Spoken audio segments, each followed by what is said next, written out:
Yo, welcome to the channel, or welcome back to the channel. Hope you're having a great day wherever you are in the world. All right, thank you so much for 330 subscribers. Really, really appreciate all the love recently. Let's keep going. 500 subscribers by August. That's my birthday. That would be really nice. 1,000 subscribers would be amazing. But only subscribe if you want to. Never feel like you have to. Okay. Men of the West, go check them out. Go subscribe to them. Amazing channel. The Tale of the Children of Hurin, Part 2. Part 1 done amazing on the channel. Let's keep it going with Part 2. Part 1 was amazing. I loved everything about it. This tale could be like an amazing film, in my opinion. But obviously it would be tough because you just have to start it like in the middle of an age. Do you know what I mean? So, but still, I'm just saying it would be amazing because this tale's so good.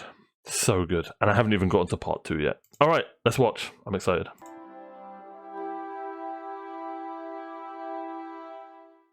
The doom lies in yourself, not in your name. For some reason, this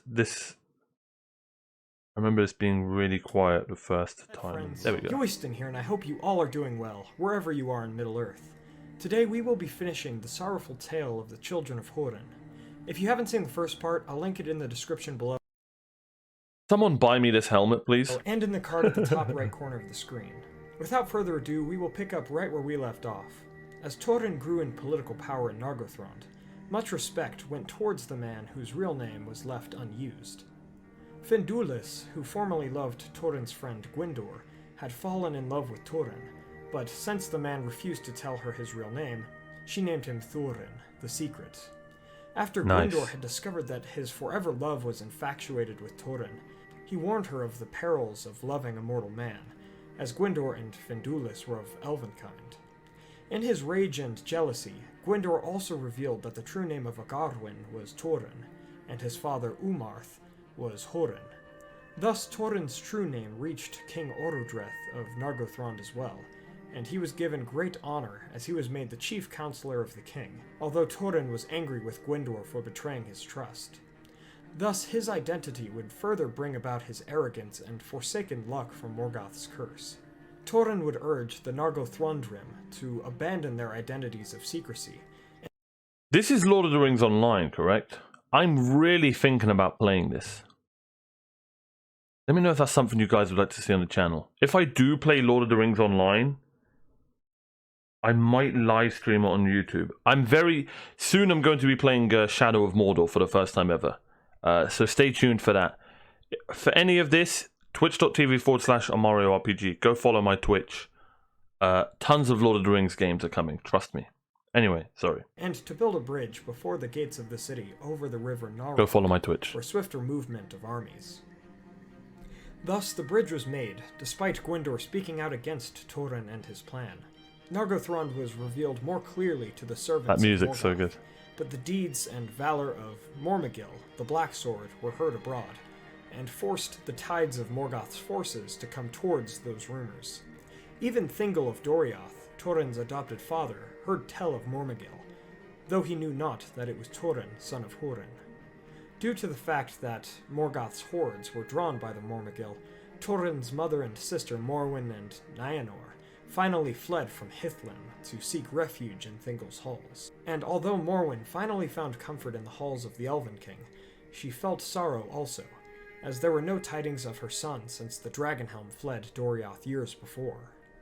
Thus, in the year 495 of the First Age, when Hurin was 31 years of age, two elves named Gelmir and Arminas brought tidings from Círdan the Shipwright, as Ulmo, the Vala of the Seas, had warned Círdan that a great peril was to come to Nargothrond. The springs of Sirion had been corrupted by the Dark Lord, and the elves of Nargothrond should shut the gates of their home and throw down their bridge to remain hidden and free of the evils to come. Orodreth was troubled by these tidings, but Hurin was too proud and ignorant to take heed of them. Soon after, Handir, the lord of men in Brithil, was slain by orcs who invaded, and the men of that land were driven back. We shall discuss these men again later. And Morgoth unleashed his host upon the world, led by Glaurung the dragon, who defiled the lands that he passed through on his way to burn them. Let me know in the comments down below if there are any videos on this dragon. The only one I've done a video on is Ancalagon the Black. Somehow I remembered his name. It's because he's such a badass dragon. I believe I'll have to look into something, but let me know if you guys have watched a really good video regarding all the dragons of Middle-earth. And yeah, I'll try and react to stuff. I also really need to react to Nazgul. A lot of people have been asking for that. Let me know if that's what you want to see on the channel as well. The guarded plain and the elves of Nargothrond both. Turin, at the side of King Orodreth, came forth with the warriors of Nargothrond to battle the enemy amassing beneath the mountains of Shadow and in the pass of Sirion. But they were all of them pushed back to the plain of Tum Haled, where they were burned and beaten. Damn. King Orodreth himself was slain at the Battle of Tum Haled, and Turin survived only because of the protections that his dwarf mask gave him, and he found his friend and adversary Gwyndor dying upon the field, and bore him into a forest to lay him upon the grass. It is there that Gwyndor said that the debt of saving Turin from the orcs alongside Beleg was paid, but he still rued the day that he did it, as Nargothrond would stand a bit longer if Turin wasn't among them, as the enemy had only found them because of Turin's reputation and all-out war tactics. Gwyndor bade the man of ill fate to go back to Nargothrond and to save Findulis, as she was the last bastion between him and his own doom. If he failed her, he would fail himself. Thus the elf bade his friend of old farewell in life, and Turin sped back to Nargothrond. The bridge of the man's design proved an evil that day, as it was strongly built and could not swiftly be destroyed before the coming of Glaurung and his orcs into Nargothrond. Thus the orcs pillaged the halls and enslaved the elven maidens that were there. Turin hastily fought his way across the bridge in order to free the captives, Findulas among them, when Glaurung came forth from the gates and hailed the son of Hurin. As Turin tried to slay the dragon, he gazed without fear into Glaurung's serpent eyes, and he was frozen in place by the binding spell of them. Oh no. Glaurung proceeded to taunt Turin of his ignorant failures, saying, "Glad may thy father be to look why has he got a scary voice? that he hath such a son, as learn he shall." Come on, man. How are you going to do a voice editor for a dragon? What about Morgoth, man? Hashtag voice editor for Morgoth, man. Morgoth deserved an evil voice as well. I'm just saying. Turin saw himself as one would in a mirror, but he was twisted by malice, and he hated what he saw. During this time, Findulas cried out to an unmoving Turin, as she and the other elf maidens were herded away by the orcs. Glaurung withdrew his dreadful gaze, and Turin awoke to once again attempt in slaying the dragon. But Glaurung said that he would gladly slay Turin if that be his wish, but that instead he should go help his mother and sister. He mocked him also by inquiring as to if he would abandon them as he abandoned Findulas moments before. Turin tried to stab at the dragon's eyes once again, but Glaurung recoiled. He called Turin valiant, and bade him go to his kin once more. However, as Turin was caught in the gaze of Glaurung once again, Turin believed his foe's words, as Glaurung spoke of his mother and sister, and Turin sped away. Glaurung called after him, saying that if he stopped for Findulas, he shall never again see his sister and mother. Thus Glaurung inflamed all that surrounded him, and drove the remaining orcs away. Afterwards he destroyed the bridge, and secured the halls of the elves for himself, lying upon the hoarded riches inside. Turin sped north with terrible thoughts of his family burning by orcs, so he never lost his path. When he reached the home of his youth, Turin learned that his mother Morwen was long gone, and that she and his sister had fled. Oh my god, Glaurung's a genius. They've probably got a trap set up. So Turin went to the house of Broda, the Easterling, who had married one of Morwen's kin, Eirin, and by grabbing Broda and drawing his sword, Turin demanded to know where his mother had gone.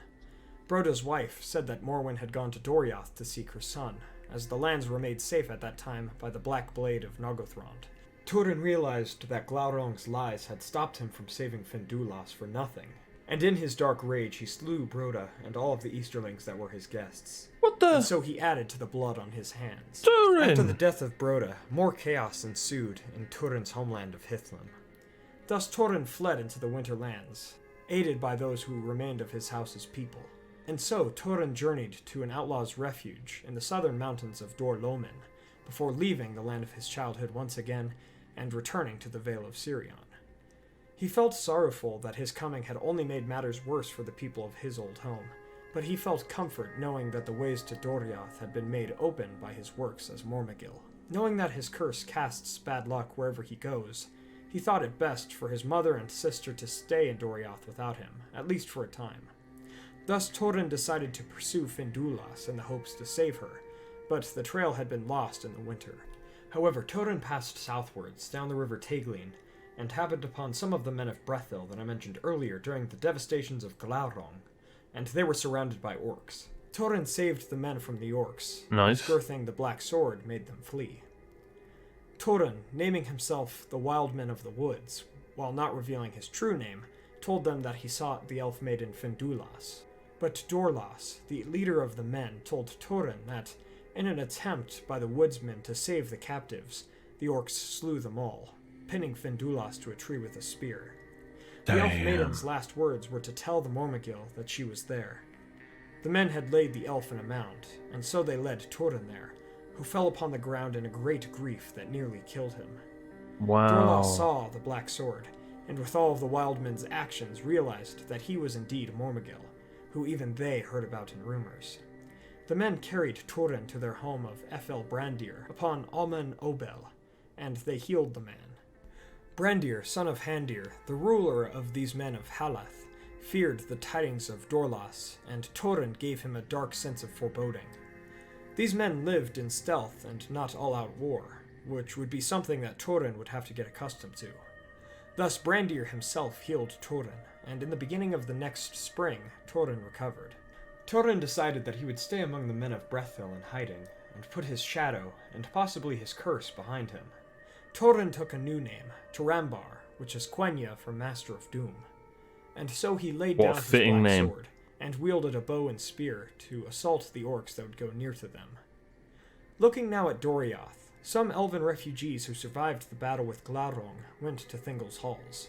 Some claimed that Mormagil yet lived, while others spoke differently, but all declared that Mormagil was Torin, the son of Hurin. Hearing the slightest hopes of her son, Morwen set out by herself into the wild, and Thingol sent Mablung and other march wardens after her. Nyanor, Morwen's daughter, was bidden to remain behind, but she too sought after her mother. So she took the guise of one of Thingol's elves and rode with the others. Once the elves caught up with Morwen, and this is not going Nyanor's to end well, disguise was revealed, the two women of Hurin's house would not turn back. So eventually the company used the hidden fairies at the Mares of Twilight and journeyed to Aman Ithir, the Hill of Spies, a league before Nargothrond. Thus Mablung set his company about Morwen and Nyanor, forbidding that they go further. Mablung looked towards Nargothrond upon the hill, and he saw no sign of danger, so he and his scouts went to the Narog River, as stealthily as they could. However, Glaurung, who was not asleep, knew all that they did. When Mablung's company drew close enough, Glaurung went into the... I love that sometimes, well, obviously it's completely different art. I like this look for him. Like, he looks like a dragon. He doesn't really look like a dragon, if you know what I mean. It's kind of like a reptile type crocodile dragon. I don't know. He looks badass like this though. The river with heat, and he created a mist and a stench. I wonder if he had wings. Confused all. The guards of Morwen and Nyanor saw this, and tried to hasten away, but the cloud found them as well, and many horses fled, bucked, or dashed themselves into trees. Thus the company was split, and Morwen is not seen again within this tale. I'll talk more about her and Hurin and their endings specifically in other videos, as this is about their children. I need to watch about her. After the coming of the dragon's vapor, Nyanor found her way back to the hill of Aman Ithir to await Mablung.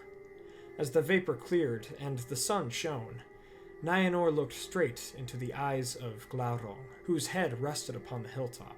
Their wills battled for a time, but Glaurung learned who she was, and constrained her gaze to his, putting a spell upon her that erased all memories, and for many days Nyanor could not hear, see, or move by her own will.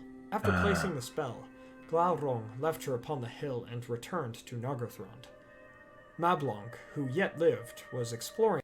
I love that this dragon's like it's not just a dumb, fire-breathing, killing everything type dragon. Do you know what I mean? It's so smart. He's insanely clever. Like the evil, like so good. Like he knows what he's doing, right? He's kind of like Sauron in a dragon form, if you know what I mean. Like Sauron has all the powers, right? But he uses his mind to defeat his foes. I don't know. What do you guys think of that analogy? I'm just thinking out loud. But I love those kind of baddies. Obviously, I love the destruction baddies and stuff, but I'm assuming Morgoth's told the dragon to do all this. I don't know. Nargothrond in Glaurung's So cool, though. absence, but as the dragon returned, so too did he depart. Returning to Amon Ithir, Mablung found Nienor, alive and alone. She looked like stone under the stars, and she would not hear, but followed Mablung, as the elf guided her with his hand. Eventually, 3 more of Mablung's companions found them, and the group headed back north and east towards Doriath. As they moved closer to Doriath over those days, Nienor gained more of her strength and senses back, but one night the company was assailed by orcs, and Nienor finally recovered her hearing and sight during that encounter, and so she fled. The orcs chased her and the elves after them, and eventually the elves slew the orcs to make Nienor safe, but Thorin's sister outran them all, as she tore off all of her clothes and ran faster than a deer. Whoa. The elves could not find any trace of her, so Mablung and his company returned to Menegroth with the news. Thingol and Melion were filled with sorrow about these grievous tidings concerning their friends, and Mablung took on the search once again. Nienor continued to run, finally coming to the crossings of Taglin to take shelter under the great trees of Brethil. She had no names or words for anything around her, as those had all been taken by Glaurung. She was scared and crying as the rain came down upon her, but soon she was found. Thorin Tarambar heard rumors of orcs nearby, and came across this young woman, lying atop the mound of Findulas, naked in the storm. He put his cloak about her, and the sight of him comforted her.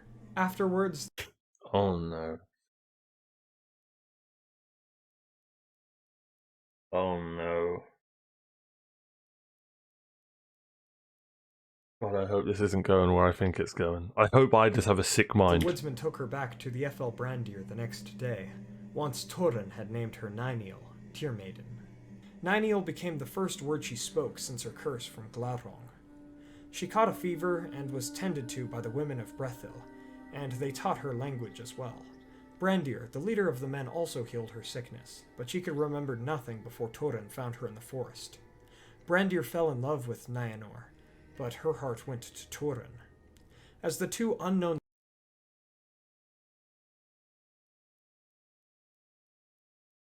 I have followed the story correctly, right? That's his sister.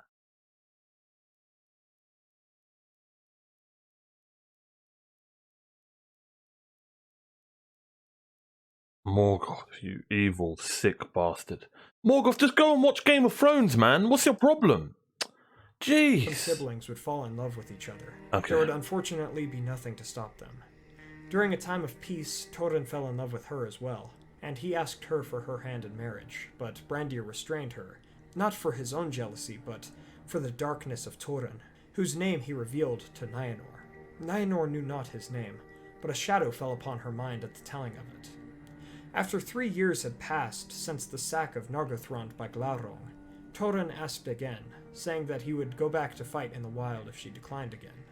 However, Nienor agreed this time, and the two were wedded at midsummer of that year. They lived happily, but by the end of that year, Glaurung sent orcs under his rule to assail Brethil, but Thorin stayed with his wife, promising only to fight if their homes were attacked. Like, listen, it's not as if either of them knew, do you know what I mean? I feel like Thorin should have known, though. Right? No. What are the odds of just finding... Yeah. This is such a messed up story, man. I love it. But Dorlas, the leader of the company that first found Thorin, scolded him for not helping his own men. So Hurin once again took up the black sword and fought off the orcs. Word of the black sword reached Glaurung's ears, though, so the next year he went from Nargothrond to endanger the men of Brethil and his enemy of old. The next spring was also a time when Nienor was pregnant with Hurin's child, but Glaurung would put all in danger.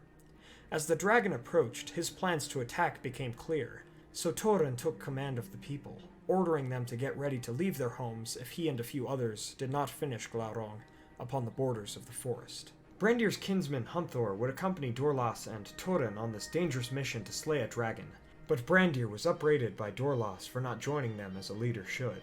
After the departure of the heroes, Nienor went after them, as she could not stand the fear, and Brandir, even with his lame leg, went after her. Hurin and the others found Glaurung lying upon the cliffs that led downwards into the river Teglin, called Kabed in Aras, and they devised a plan to go under the dragon and slay him unnoticed. Dorlas withdrew in fear, however, but Hurin and Hunthor went on, climbing the cliffs of the ravine beneath the sleeping dragon. In the middle of the night, the dragon awoke and stirred, and a loose rock fell upon Hunthor and slew the man, but Hurin continued to climb, through the stench and heat, and so he forced Gurthang into his mighty foe, felling the dragon that killed so many innocents. The dragon let loose flame, but eventually he lay on one side of the ravine, defeated. Hurin drew forth his sword from the dragon, but venom came forth from the wound and burned him, putting the man to sleep. No! This bloody story, man. You're happy, and then nope. And then a guy dies to a rock. Like, what the hell? Rock fell upon Hunthor and slew the man, but Hurin continued to climb, through the stench and heat, and so he forced Gurthang into his mighty foe, felling the dragon Stabbed him right in his heart. many innocents. The dragon let loose flame, but eventually he lay on one side of the ravine, defeated.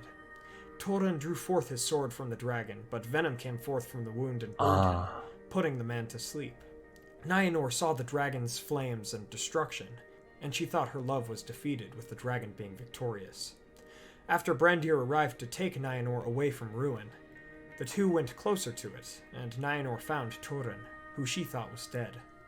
She then cleaned Hurin's burned hand with her tears, and Glaurung awoke one more time, revealing Nienor's true name to her. The dragon believed that the worst deed of Hurin's was what Nienor could feel in herself. Just die, you evil bastard. Oh my god. Either way. Incest. Likely alluding to her unborn child. And then Glaurung finally fell into shadow, but his work was done. Thus Nienor bade farewell to Hurin, who she called Master of Doom by Doom Mastered. And so Nienor ran to the brink of Kabed in Aras that held the river Teglin, and she jumped into the gorge, ending her own tale. Seeing all of this,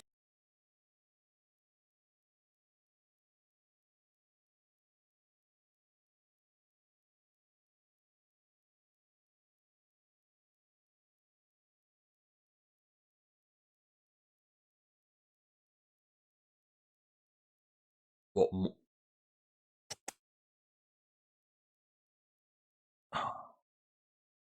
I need to rewind. and then Glaurung finally fell into shadow, but his work was done. Thus Glaurung awoke one more time, revealing Nienor's true name to her. The dragon believed that the worst deed of Hurin's was what Nienor could feel in herself, likely alluding to her unborn child.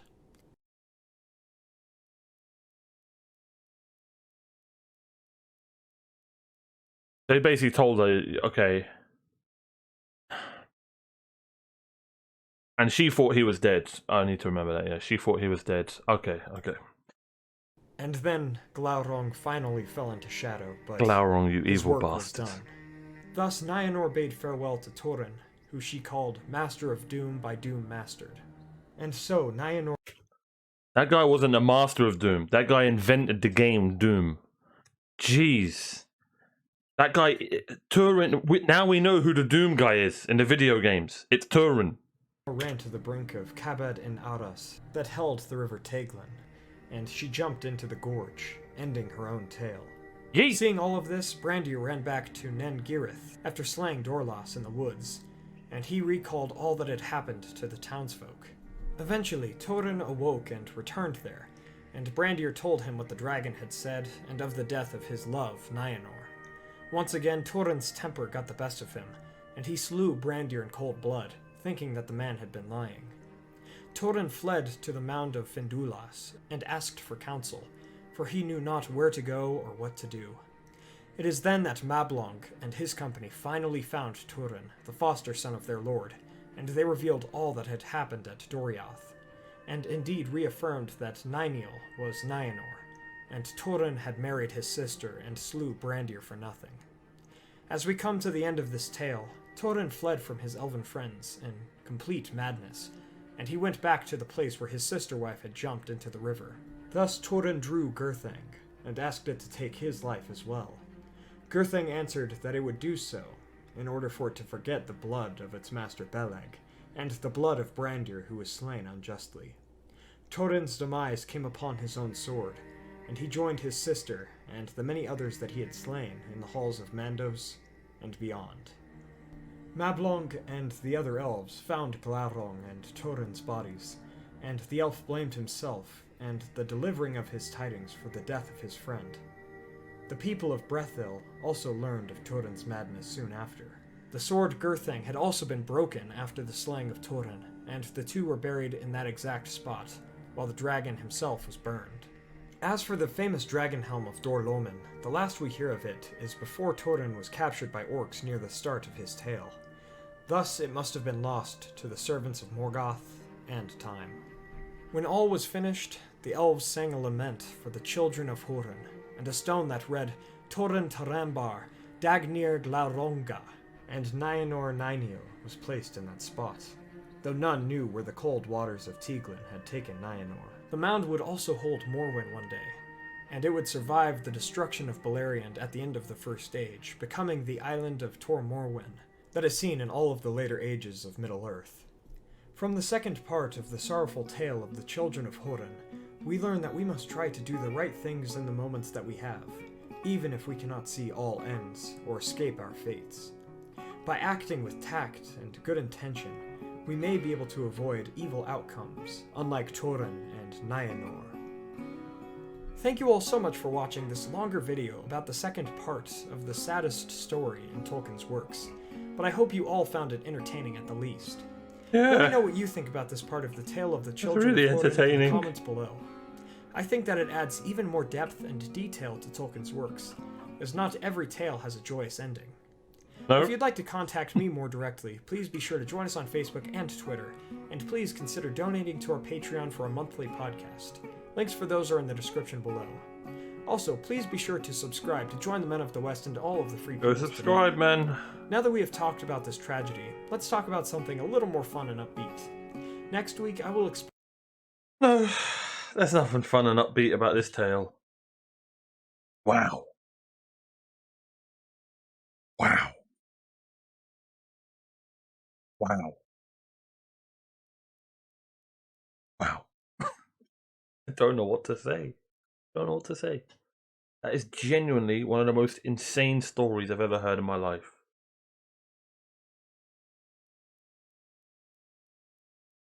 Wow.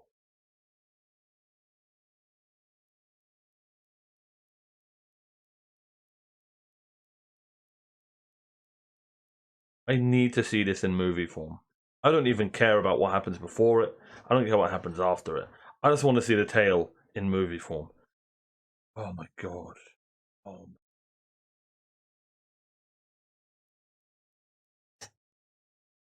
That's genuinely one of the best tales ever, in my opinion. I can only imagine how good that was to read.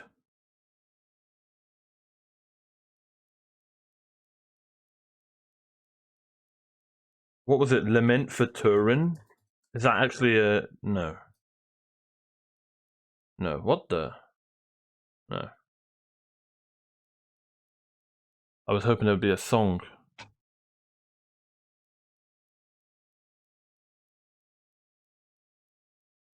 Wow. Another way the story of the children of Hurin stands out. What the hell? Hey.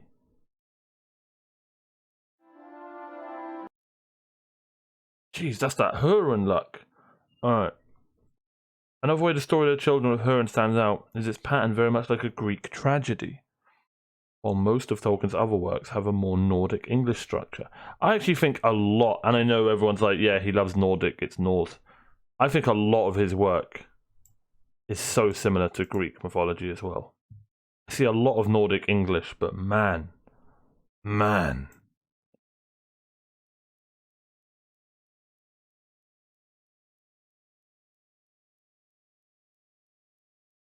last time I was this early, Balrogs was still running around.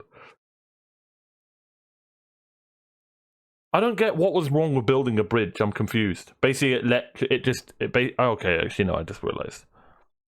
Basically, it invites. It's easier to get across into Nagafront.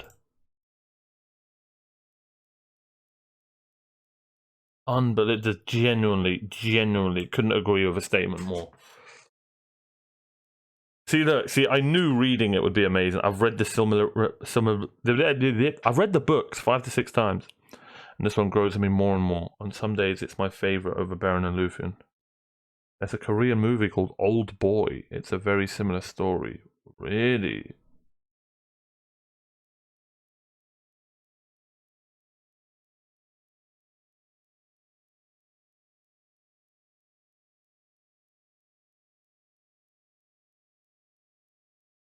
What? I don't know if your take on what the Tale of Turin.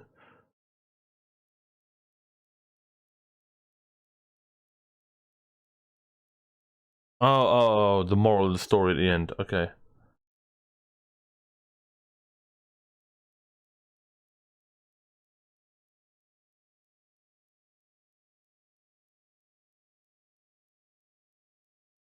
I'm not gonna lie, man. I know. So, me being included, man. Controlling your temper is one of the most difficult things, or pride is one of the most difficult things in humanity, in my opinion. And to the people who can do that, like you're level 100 human. Do you know what I mean? I used to struggle with controlling my temper and my pride a lot, man, a lot. So in a weird, strange way. Well, I'm not going to say I can relate to the guy because, geez, that story was insane. But I don't even know what I'm saying. This was one of the most insane tales I've ever heard in my life. Just please subscribe. Thank you for watching. Bye, guys. Bye.